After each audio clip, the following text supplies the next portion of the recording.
Hello friends.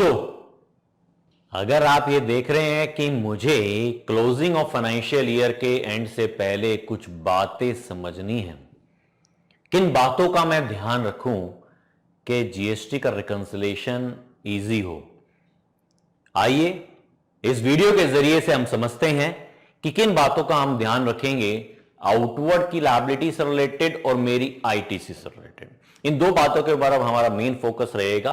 बाकी सब बातों के लिए आपके लिए कमेंट बॉक्स बहुत ही ज्यादा ओपन है और सब्सक्राइब जरूर कीजिएगा इस वीडियो को। GST compliances before the closing of the financial year. मैं फाइनेंशियल ईयर के क्लोजिंग पे हूं, मुझे जीएसटी के कंप्लायंसेस को देखना है, क्या मुझे कोई गलती मेरी तरफ से नहीं हुई और नहीं भी होनी चाहिए, क्योंकि इसका नुकसान काफी ज्यादा है। मेरे लिए बातें इसलिए भी इंपॉर्टेंट है क्योंकि मुझे अपने बुक्स ऑफ अकाउंट को क्लोज करते हुए जीएसटी रिकंसिलिएशन अपने बुक से मैचिंग भी करना है। The first topic is related to the outward supply. क्या सबसे पहले हम बात करेंगे टर्नओवर से रिलेटेड कि मेरी जो टर्नओवर है वो मेरी बुक्स और 1 और 3B से मैच हो। कैसे हो सकता है कि आपका एक इंटरनली सॉफ्टवेयर हो, तो मैं कहूंगा सबसे पहले आपका जो इंटरनल सॉफ्टवेयर है या ईआरपी इंप्लीमेंटेशन है या व्हाटएवर, जिसके बेसिस पे आपकी बिलिंग होती है, या I can say billing software. Billing software में जाके देखिए कि जो बिलिंग मैंने करी है उसकी टर्नओवर, उसका जीएसटी प्लेस ऑफ सप्लाई के हिसाब से आपकी मैचिंग आपके बुक्स ऑफ अकाउंट से है क्या। क्योंकि हो सकता है कि आपका बुक्स मेंटेन होता हो बिजी सॉफ्टवेयर के अंदर, आपका बुक्स मेंटेन होता हो मार्क सॉफ्टवेयर के अंदर, आपका बुक्स मेंटेन होता हो जोहो बुक्स के अंदर, आपका बुक्स मेंटेन होता हुआ टैली के अंदर, व्हाटएवर। तो जो भी आपका बिलिंग का सॉफ्टवेयर है, उस सॉफ्टवेयर से आपकी मैचिंग जरूरी है आपके बुक से, क्योंकि the first basic fundamental of the transaction is with your billing software. मेरी रेवेन्यू इस तरीके से मैच हो जाएगी कि बुक्स में जो मेरी रेवेन्यू आएगी वो मेरी क्लियर पिक्चर डिपिक्ट करेगी। अब इस बुक्स को मैच करोगे आप अपनी R1 के साथ, इस बुक्स को आप मैच करोगे 3B के साथ। This is the first procedure you have to adopt. So मैं क्या कह सकता हूं कि आपका जो सॉफ्टवेयर है, बिलिंग सॉफ्टवेयर है, वर्सेस योर बुक का जो सॉफ्टवेयर है वो, versus GSTR 1 versus GSTR 3B। These data is very, very much necessary for confirming the balance of the turnover and their GST. Next, आपने जो यहां पे जो बिलिंग सॉफ्टवेयर के अंदर जो ट्रांजैक्शंस करी हैं उसके HSN कोड जरूरी है, उसके जीएसटी रेट्स जरूरी है देखने। हो सकता है कि आप 4 मल्टीपल रेट्स के अंदर अपनी बिलिंग करते हो, तो 4 मल्टीपल रेट्स के HSN कोड्स डिपेंडिंग अपॉन, आपको पता है ना कि R1 के अंदर अगर आपका टर्नओवर 5 करोड़ से ज्यादा है तो 6 डिजिट HSN कोड जरूरी है, और अगर आपका 5 करोड़ तक टर्नओवर है तो 4 डिजिट HSN कोड जरूरी है।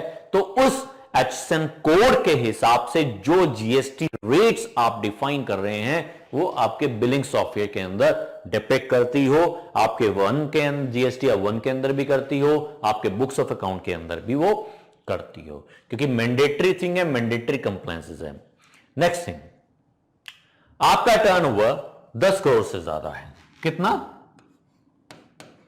10 करोड़ से ज्यादा है, तो आपके ऊपर 10 करोड़ से ज्यादा किसी भी साल के अंदर, पीछे किसी भी साल के अंदर 2017-18 ऑनवर्ड्स अगर 10 करोड़ से ज्यादा टर्नओवर है तो आपके ऊपर लगती है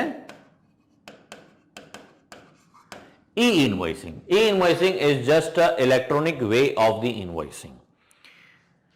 जो भी आपका इनवॉइस बनेगा बिलिंग सॉफ्टवेयर के अंदर, उससे आप निकालोगे डेटा और उसकी कर दोगे ई इनवॉइसिंग, और ई इनवॉइसिंग जैसी आप करोगे IRN number must be printed on the invoice.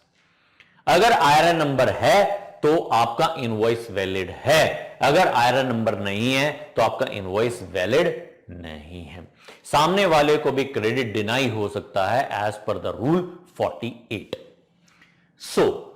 यहां पे बात हम क्या कह रहे थे कि अगर मेरा 10 करोड़ से ज्यादा का टर्नओवर है तो उस केसेस में आपकी इनवॉइसिंग होनी जरूरी है। जो भी आपका टर्नओवर होगा उसमें आपकी B2B की सप्लाई आप निकाल लीजिए, टैक्सेबल सप्लाई निकालिएगा। Whatever is your taxable supply, B2B supply, उसके ऊपर आपकी ई इनवॉइसिंग होनी जरूरी है। साथ के साथ अगर आपके गुड्स ट्रेड होते हैं तो उसके केसेस में e way bill is mandatory wherever there is a movement of the goods. Check all the transaction whether e way bill is being complied और नॉट। देखिएगा, हो सकता है कि आपने ई वे बिल को फॉलो नहीं किया हो क्योंकि गुड्स मूवमेंट होगी। गुड्स मूवमेंट होने से पहले ही आपको अपना ई वे बिल बनाना जरूरी होता है, बट अब मैं उसमें कुछ नहीं कह सकता। उसके लिए आपको पर्टिकुलर एक एडवाइस कंसल्टेंसी लेनी पड़ेगी अपने कंसल्टेंट से। फिलहाल ई इनवॉइसिंग के लिए कोई ऐसी टाइम लिमिट नहीं है। ई इनवॉइसिंग आप कभी भी अपने किसी भी पिछले महीनों की ट्रांजैक्शन को कर सकती हो, बट सामने वाले को क्रेडिट तभी मिलेगा जब आप उसको ई इनवॉइसिंग करोगे और आईआरएन नंबर मस्ट भी प्रिंटेड होगा उस इनवॉइस के ऊपर।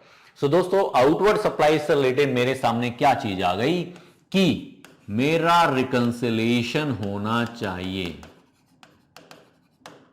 टर्नओवर का, जीएसटी का, ई इनवॉइसिंग का, ठीक है। जहां जहां मेरी B2B की सप्लाई होगी वहां वहां होना चाहिए।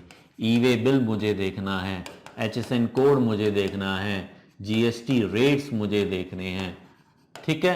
जहां जहां हो सकता है कि आपने फ्रेट या पैकिंग मटेरियल चार्ज किया हो अपने इनवॉइस के ऊपर, तो उसके ऊपर भी आपको जीएसटी लगाना पड़ेगा। किस रेट के हिसाब से? जिस रेट का गुड्स आप ट्रेड करते हो। This is all together related to the outward supply. Moving ahead, input tax credit, ITC. अब आईटीसी कैसे मिलेगा?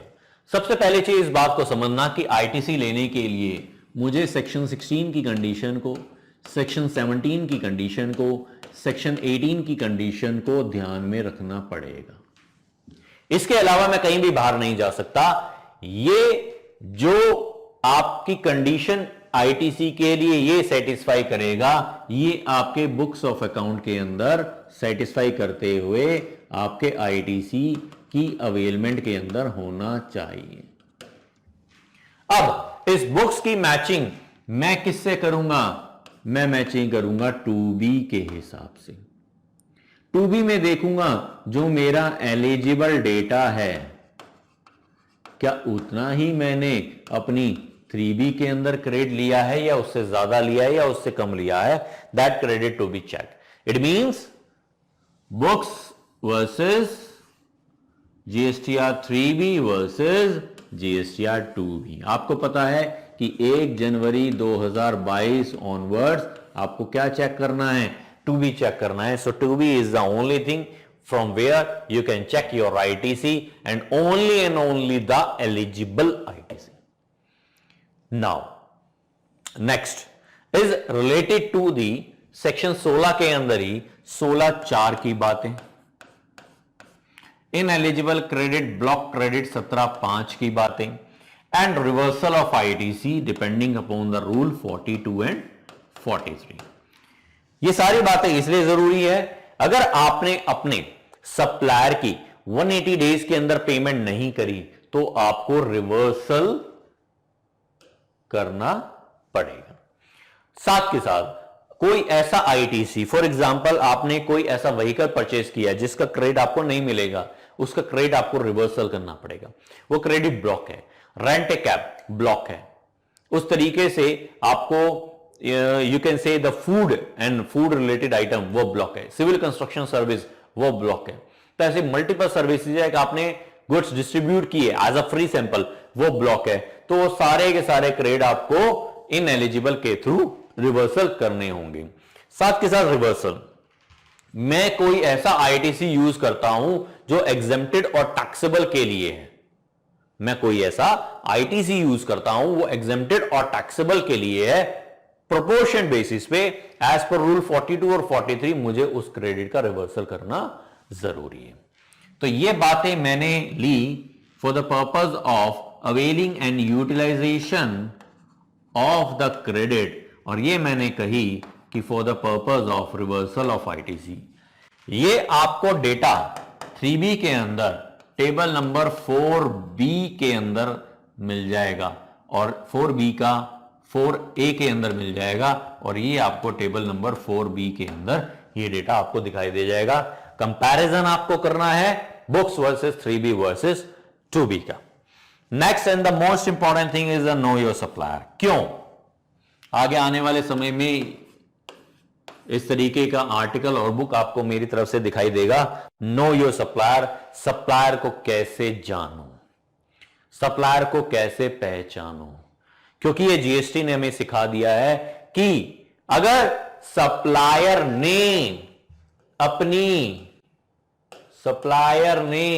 अपनी 3B फाइल नहीं करी तो मुझे वो क्रेडिट रिवर्स करना पड़ेगा। अगर सप्लायर ने अपनी 3B को फाइल किया है बट मेरे 2B के अंदर नहीं है, तो फिर भी मुझे अपने क्रेडिट को रिवर्सल करना पड़ेगा, क्योंकि क्रेडिट लेने के लिए मुझे 2B के अंदर वो क्रेडिट होना जरूरी है। बट 2B के